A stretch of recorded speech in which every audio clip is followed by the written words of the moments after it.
एक बार फिर स्वागत है आप सभी का अपनी एचआर कोचिंग क्लास में। आज का इस सेशन रिवीजन प्रोनाउन का सेशन स्टार्ट करते हैं। ये रिवीजन बेस से अपनी एचआर कोचिंग क्लास में स्टार्ट किया गया है, तो आप सभी का स्वागत है। स्टार्ट करते हैं प्रोनाउन, इसका 5 पार्ट डिमोस्ट्रेटिव। इससे पहले 4 जो प्रोनाउन है वो फर्स्ट पार्ट में डिस्कस की थी। आज के सेशन में डिमोस्ट्रेटिव से स्टार्ट करते हैं। डिमोस्ट्रेटिव प्रोनाउन समझते हैं। डिमोस्ट्रेटिव प्रोनाउन क्या होते हैं और कैसे इनका यूज होता है। तो demonstrative pronoun this, that, these, ये क्या है डिमोस्ट्रेटिव प्रोनाउन। इन प्रोनाउन का यूज संकेत के लिए यूज करते हैं, अर्थात इन्हें हम संकेतवाचक प्रोनाउन भी कहते हैं। क्या कहते हैं? संकेतवाचक प्रोनाउन। तो डिमोस्ट्रेटिव प्रोनाउन क्या होते हैं? डिमोस्ट्रेटिव प्रोनाउन होते हैं संकेतवाचक प्रोनाउन। अब ये प्रोनाउन कब होते हैं, किस तरीके से यूज होते हैं, तब इन्हें प्रोनाउन कहा जाएगा, तो उस के लिए समझते हैं। क्या है? जब इन शब्दों का प्रयोग किसी भी सेंटेंस में यदि हेल्पिंग वर्ब से पहले किया जाता है, सब्जेक्ट के रूप में हेल्पिंग वर्ब से पहले क्या आता है, देखिए ये लिखा है this, that, these. Demonstrative pronoun क्या है? डिमोस्ट्रेटिव प्रोनाउन है और इनके तुरंत बाद वर्ब का प्रयोग किया जाता है। अर्थात हम समझें कि जब दिस, दैट और दीज ये जो संकेतवाचक शब्द हैं, इन्हें हम प्रोनाउन जब कहेंगे जब वो सब्जेक्ट के रूप में हो और जस्ट इनके बाद हेल्पिंग वर्ब का प्रयोग हो। अब सेंटेंस यहाँ पर दिया गया है दिस और दिस के बाद जस्ट हेल्पिंग वर्ब का यूज हुआ है, तब हम इसे क्या कहेंगे? दिस क्या है? प्रोनाउन है। क्या है? प्रोनाउन है। किस प्रकार का प्रोनाउन है? डिमोस्ट्रेटिव प्रोनाउन है। सेकेंड बी सेंटेंस में दैट, यहाँ पर दैट का यूज हुआ है और दैट के बाद क्या है? इज का प्रयोग हुआ है। तो यहाँ पर हमने क्या समझा कि ऐसे शब्द दिस, दैट और दीज जो संकेत करते हैं, किसी व्यक्ति अथवा वस्तु के लिए संकेत करते हैं और इनका प्रयोग हेल्पिंग वर्ब से, इन्हीं वर्ब से पहले होता है या ये जस्ट इनके तुरंत बाद हेल्पिंग वर्ब होती है। नेक्स्ट, यदि किसी वाक्य में डिमोस्ट्रेटिव प्रोनाउन के बाद वर्ब प्रयोग ना करके नाउन का प्रयोग किया गया हो, तो ये एडजेक्टिव की तरह प्रयुक्त होते हैं। मोस्ट इंपॉर्टेंट समझने वाली बात है कि यदि इन शब्दों से पहले इन शब्दों के बाद वर्ब ना आकर नाउन आ जाए, तो ये किसका काम करते हैं? एडजेक्टिव का काम करते हैं। और इससे पहले जब इनके तुरंत बाद वर्ब आती तो ये प्रोनाउन का काम करते हैं, ना कि प्रोनाउन का। देखिए, यदि किसी वाक्य में डिमोस्ट्रेटिव प्रोनाउन के बाद वर्ब का प्रयोग ना करके, अर्थात हेल्पिंग वर्ब का यूज ना हो, इसके बाद तुरंत नाउन का प्रयोग होता है, तो ये किसका काम करते हैं? एडजेक्टिव की तरह प्रयुक्त होते हैं, ना कि प्रोनाउन की तरह। मोस्ट इंपॉर्टेंट समझने वाली बात है। उदाहरण की तरफ हम यहाँ पर देखेंगे कि this pen is mine, this pen. अब यहाँ पर दिस जो डिमोस्ट्रेटिव पर हमारा जो प्रोनाउन वर्ड था, इसके तुरंत बाद ये नाउन आ गया। क्या ये नाउन है, नाउन हो गया। तो ये किसकी तरह काम करे, ये एडजेक्टिव की तरह प्रयुक्त होते हैं। किसकी तरह प्रयुक्त होते हैं, एडजेक्टिव का काम करते हैं।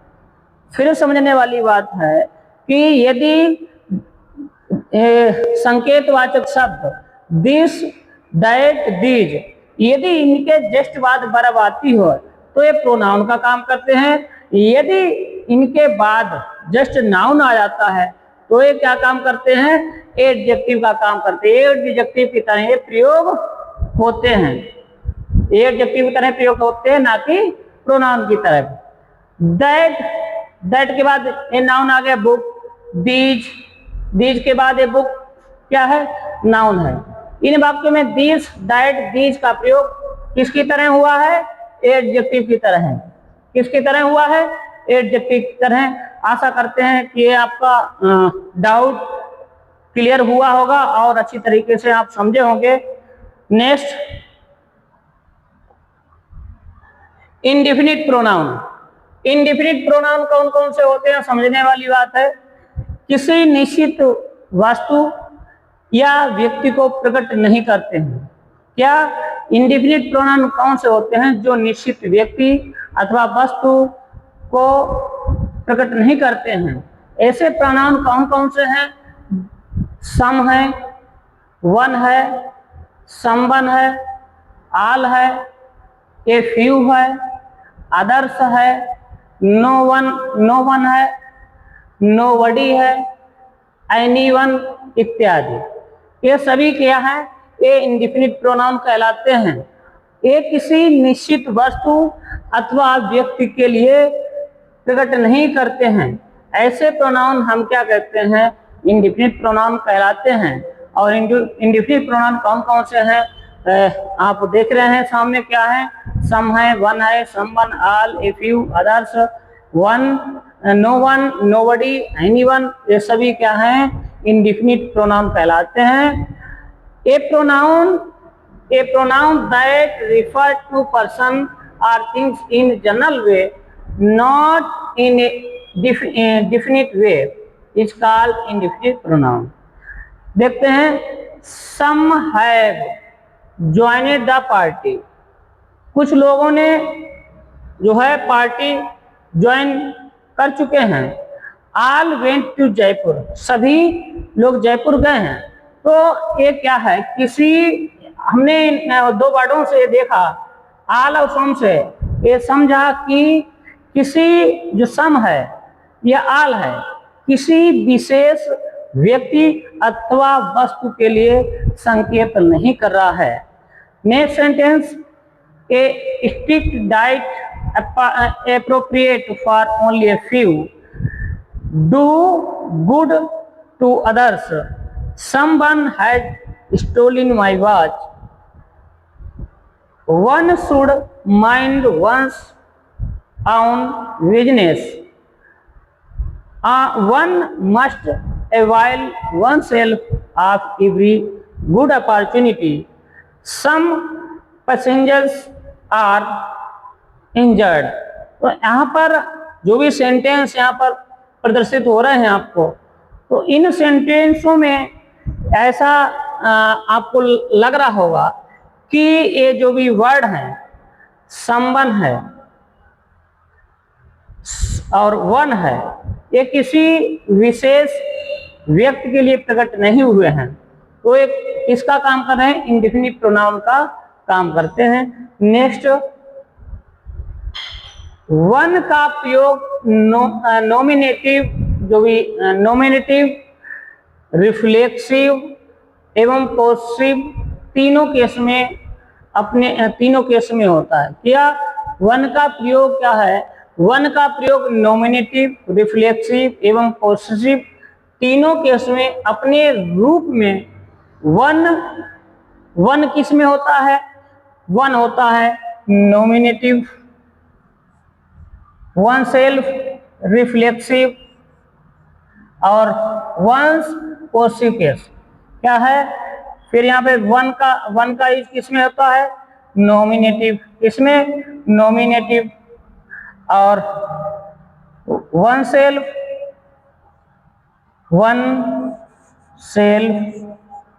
इसमें रिफ्लेक्सिव, और वन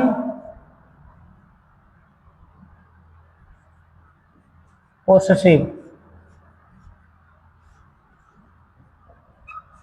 तो वन का इज नॉमिनेटिव में,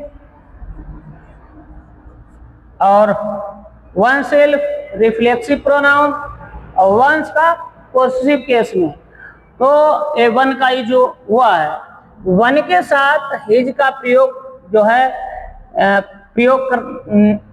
करना या अन्य किसी प्रोनाउन का प्रयोग करना गलत है। देखिए, one should do his duty, one should do his duty. अब यहाँ पर क्या आया, हिज आया, क्या आया, हिज, जो भी इनकरेक्ट है, क्योंकि वन के साथ क्या आना चाहिए, वन के साथ क्या आएगा, पोसेसिव केस में। यदि पोसेसिव केस में तो क्या आएगा, वंस ड्यूटी।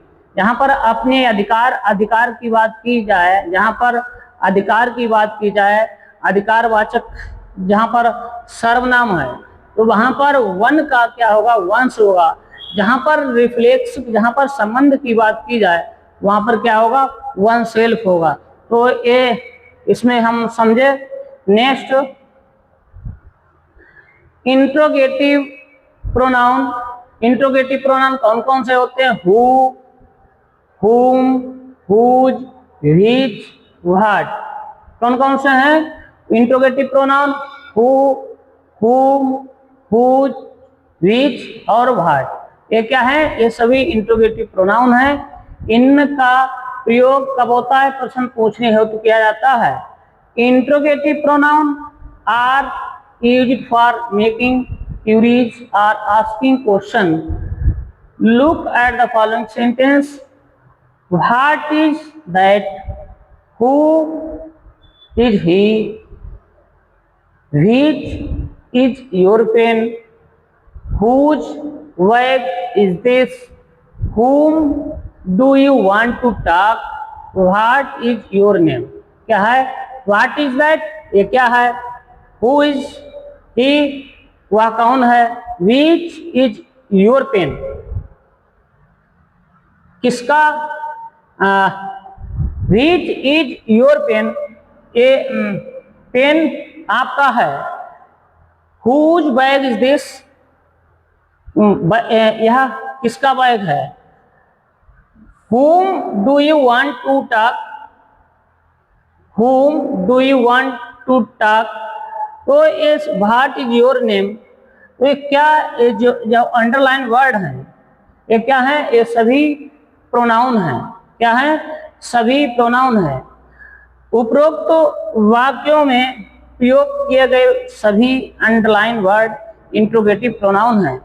व्हाट का प्रयोग सामान्यतः वस्तुओं, कार्यों के लिए होता है, जैसे व्हाट इज योर फादर, आपके, what is your father.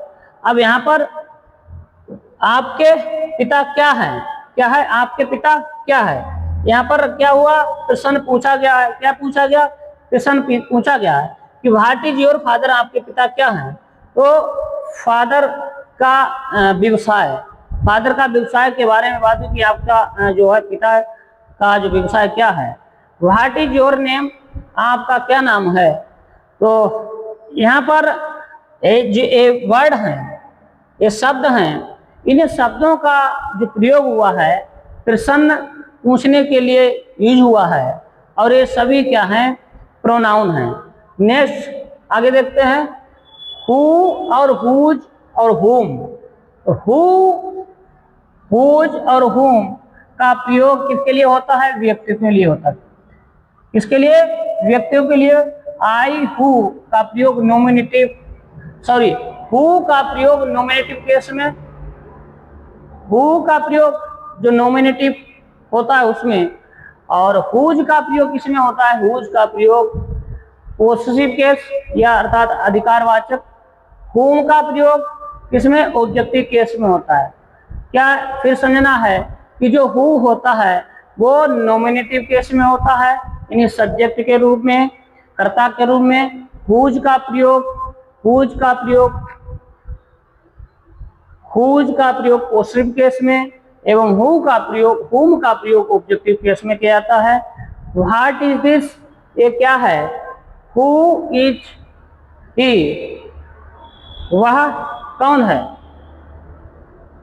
Whom did you see today? आपको किसने आज देखा? Whose bag is this? यह बैग किसका है? तो whose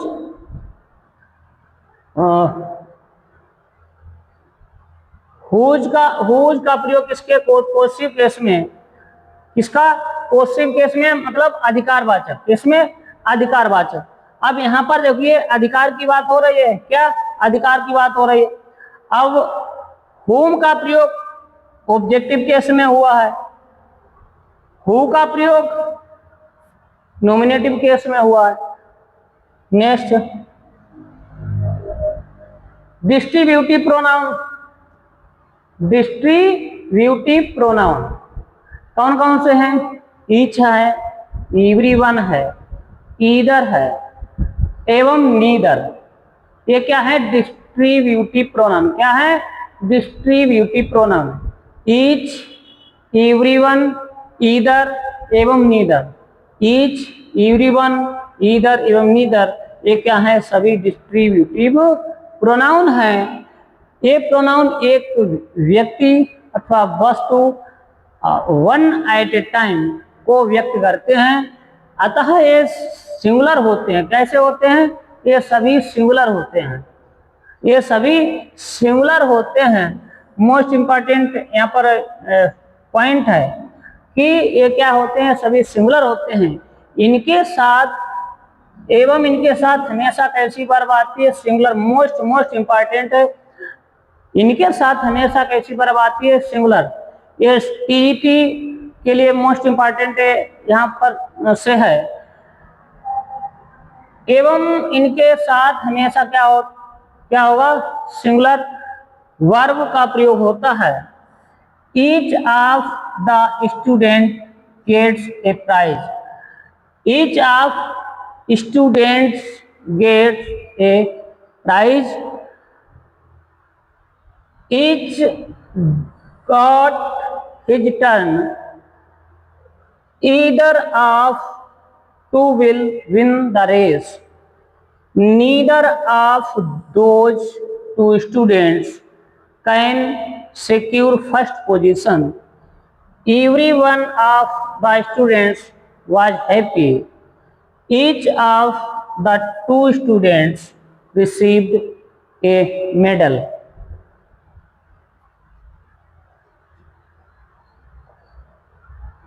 एवरीवन का प्रयोग हमेशा दो से अधिक के संदर्भ में होता है। एवरीवन का प्रयोग हमेशा दो से अधिक संदर्भ में होता है, जबकि ईच का प्रयोग दो या दो से अधिक के लिए होता है। हो सकता है दो के लिए एवरीवन का प्रयोग कभी कभी नहीं भी किया जाता है। ईदर एवं नीदर का प्रयोग सामान्यतः दो के संदर्भ में किया जाता है। दो से अधिक के लिए एनी, यानी दो के लिए ईदर या नीदर। दो से अधिक हो तो एनी, नो वन और नन का प्रयोग करना चाहिए। एवरीवन का प्रयोग दो से अधिक के संदर्भ में, ईच का प्रयोग दो या दो से अधिक के लिए हो सकता है। ईच का प्रयोग दो या दो से अधिक के लिए हो सकता है। एवरीवन का प्रयोग हमेशा दो से अधिक के संदर्भ में होता है। डिस्ट्रीब्यूटिव प्रोनाउन के साथ थर्ड पर्सन का singular pronoun masculine gender he, his, him का प्रयोग किया जाता है। डिस्ट्रीब्यूटिव प्रोनाउन के साथ third person singular pronoun masculine gender he, his, him का प्रयोग किया जाता है।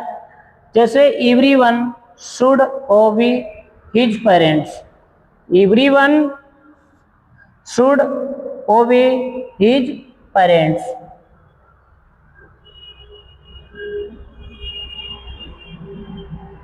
Neither of these two students has received his prize.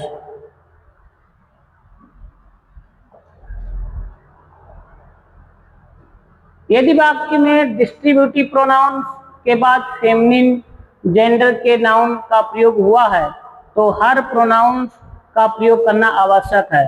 ध्यान रखें, इस केस में ही और हिम हिज का प्रयोग गलत होगा। डिस्ट्रीब्यूटिव प्रोनाउन के बाद फेमिनिन जेंडर के नाउन का प्रयोग हो तो हर प्रोनाउन का प्रयोग आवश्यक है। Neither of these two girl, neither of these two girl, these two girl, तो यहां पर क्या होगा? हर।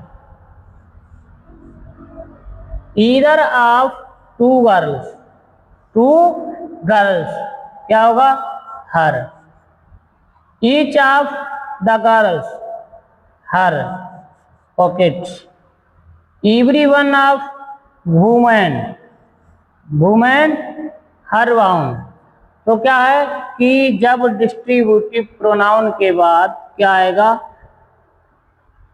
फेमिनिन जेंडर हो तो प्रोनाउन क्या आएगा? हर का यूज होगा। Next,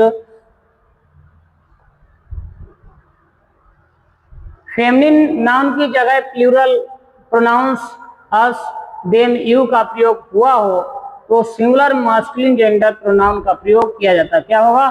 singular masculine gender pronoun का प्रयोग किया जाता है। फेमिनिन नाउन की जगह प्लूरल प्रोनाउन देम, देम किसका हुआ है? नीदर के बाद देम का प्रयोग हुआ, यानी plural pronoun as them you का प्रयोग हुआ है तो सिंगुलर मास्कुलिन जेंडर प्रोनाउन का प्रयोग होगा। ईच ऑफ देम, अब ये क्या हुआ? हिज। क्या हुआ है? His.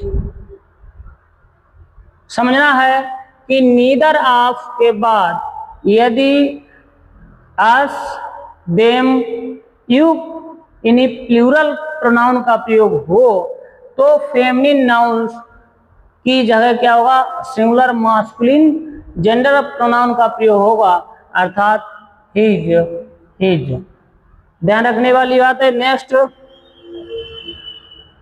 Relative pronoun, relative pronouns, relative pronoun refer to some nouns going before which is called its antecedent. Relative pronouns, relative pronoun कौन कौन से हैं? देखिए, who, which, that, what, whose, whom। Who, whose, who, which, that, what, whose, whom। ऐसे pronoun हैं जो इससे पूर्व आए नाउन्स को इंगित करते हैं। ऐसे प्रोनाउन क्या है? इससे पूर्व आए नाउन को इंगित करते हैं एवं इस नाउन को उस रिलेटिव प्रोनाउन का क्या का antecedent pronoun which comes before कहा जाता है। जैसे कि I know Sarla, I know सरला, मैं सरला को जानता हूं, तो ये क्या है? Relative pronoun. क्या है? हु क्या है? प्रोनाउन है जो क्या है? रिलेटिव प्रोनाउन, जो हैज जस्ट गॉन आउट, जो ठीक अभी जा चुकी है। मैं सरला को जानता हूं जो अभी जा चुकी, ठीक अभी जा चुकी है, जो अभी बाहर जा चुकी है। हैज जस्ट गॉन, जो अभी ठीक बाहर जा चुकी है। अब जो हु का प्रयोग हुआ है ये किसमें है? रिलेटिव प्रोनाउन के रूप में हुआ है।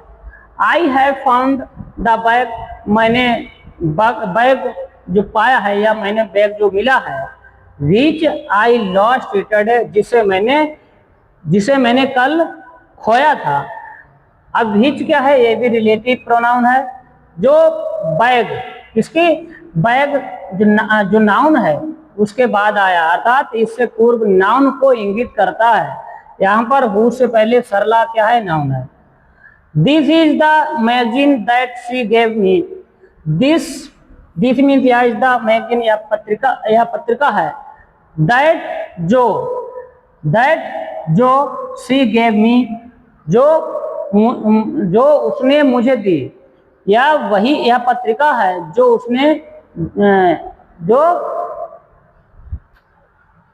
उसने गेव मी, मुझे दी, यह पत्रिका मुझे दी। तो यहाँ पर जो दैट का प्रयोग हुआ है जो निर्जीव वस्तु के लिए हुआ है, अर्थात नॉन लिविंग के लिए। लिविंग वस्तु के लिए, लिविंग के लिए क्या है, विच, हुज। रूस उपरोक्त who, which, that relative pronoun है एवं सरला, बैग, मैगजीन इनके एंटीसीडेंट्स हैं। नेक्स्ट, रिलेटिव प्रोनाउंस का वाक्य में सब्जेक्ट या ऑब्जेक्ट की तरह प्रयोग किया जाता है। एक कंजक्शन का भी कार्य करते हैं। जैसे the bag that is there is your, ये क्या है, सब्जेक्ट है। क्या है, सब्जेक्ट। और ऑब्जेक्ट में the bag that I found yesterday is hers. यहाँ पर ऑब्जेक्ट के प्रयोग में द बैग दैट, या बैग इज मीन्स है, देयर मीन्स यहाँ इज योर, आपका इस सब्जेक्ट के रूप में काम किया। द बैग दैट, या बैग आई फाउंड मैंने पाया है, यस्टरडे कल, इज हियर्स, यहाँ ये किसने ऑब्जेक्ट के रूप में काम किया है। नेक्स्ट, रिलेटिव प्रोनाउंस हु एवं हुम का प्रयोग निर्जीव वस्तु के लिए नहीं किया जाता है। क्या है, हु का प्रयोग, हुम का प्रयोग किसके लिए किया जाता है, लिविंग के लिए किया जाता है, जीवित के लिए किया जाता है, अर्थात मनुष्य के लिए किया जाता है। वस्तु के लिए, निर्जीव वस्तु के लिए नहीं किया जाता। किसके, निर्जीव वस्तु के लिए नहीं किया जाता है। इनका प्रयोग व्यक्ति एवं वस्तु, लिविंग नाउन्स होते हैं। इनका क्या है, इनका प्रयोग क्या होगा, लिविंग नाउन होगा, अर्थात जीवित नाउन होगा। हु का प्रयोग नॉमिनेटिव केस में तथा हुम का प्रयोग ऑब्जेक्टिव केस में होगा। किसका, हु का प्रयोग होगा जब नॉमिनेटिव अर्थात सब्जेक्ट के रूप में हो, और हुम का प्रयोग होगा ऑब्जेक्टिव केस में अर्थात कर्म के रूप में हो। पीपल एवं दोज के साथ क्या होगा, पीपल लोग एवं दोज के साथ हु का प्रयोग किया जाता है।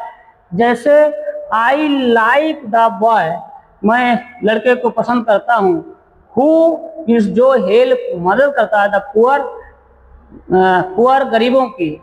ये क्या है, यहाँ पर जो हु है क्या है, नॉमिनेटिव केस में। किसमें, नॉमिनेटिव केस में है। आई लाइक द बॉय, मैं लड़के को पसंद करता हूँ। हु हेल्प्स द पुअर, जो गरीबों की मदद करता है, नॉमिनेटिव केस।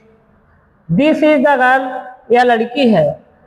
हुम, जिसे ऑल एडमायर, जिसकी सभी प्रशंसा करते हैं। यह लड़की है जिसकी सभी प्रशंसा करते हैं, ऑब्जेक्टिव केस में है। आई नो, मैंने जाना, ऑल दोज, सभी को, हु वर इन्वॉल्व, जो सभी इन्वॉल्व थे, सम्मिलित थे, इन द केस, इस केस में। All the people who took the membership are happy. Next, whose का पॉसिटिव केस में प्रयोग सामान्यतः व्यक्ति एवं जानवर के लिए किया जाता है। हुज का प्रयोग किसके लिए किया जाता है, हुज का प्रयोग अधिकारवाचक अर्थात पॉसिटिव केस में सामान्यतः व्यक्ति एवं जानवरों के लिए किया जाता है। कई स्थितियों में हुज का प्रयोग नॉन लिविंग नाउन हेतु भी किया जाता है। जैसे दिस इज द बॉय, ये लड़का।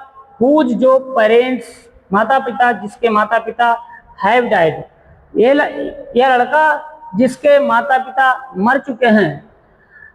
सेकेंड, एक गर्ल एक लड़की, हुज हेयर जिसके बाल इज क्यूली लुक्स ब्यूटीफुल, सुंदर प्रतीत या सुंदर दिखते हैं।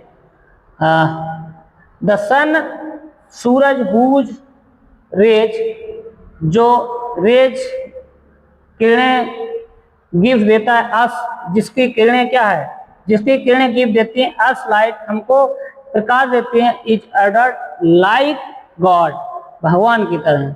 द डॉग एक कुत्ता, हुज कलर्स जिसका कलर कैसा है, व्हाइट है, हैज बिकम मैड जो पागल हो चुका है, पागल हो चुका है। तो नेक्स्ट, विच का प्रयोग नॉन लिविंग नाउन एवं एनिमल्स हेतु किया जाता है। विच का प्रयोग इसके लिए नॉन लिविंग नाउन्स एवं एनिमल्स हेतु किया जाता है। जैसे the book which I purchase yesterday is useless. The book किताब जिसको आई परचेज मैंने खरीदा था यस्टरडे कल, इज यूजलेस या जो है बेकार है। The dog which was catch कुत्ता जिसने कैच पकड़ा, by the municipality has died जो मर चुका है। द हाउस मकान which has green gate is here. The house मकान विच जिसका हैज मीन्स है ग्रीन गेट जिसका हरा गेट है, his is here.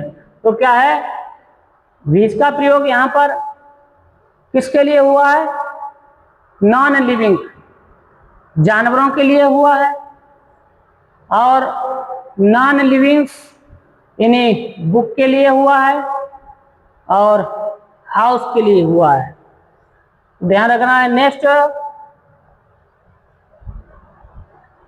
Relative pronoun की तरह बीच का प्रयोग करते समय प्रीपोजिशन हेतु हमेशा उसे पहले लगाई, प्रीपोजिशन हमेशा क्या होती है, हमेशा पहले लगाई जाती है।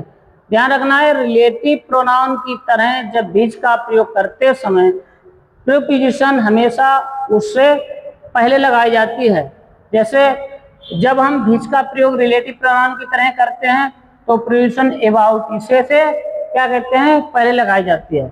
जब बीच का प्रयोग हम रिलेटिव प्रोनाउन की तरह करते हैं तो इसके से पहले हमेशा प्रीपोजिशन रखी जाती है। जैसे दिस इज द मैगजीन या पत्रिका अबाउट विच, अब यहाँ पर अबाउट क्या है, ये क्या है, प्रीपोजिशन क्या है, प्रीपोजिशन है which Ramesh told you. Next, exclamatory pronouns एक pronouns used as an exclamation is called exclamatory pronoun.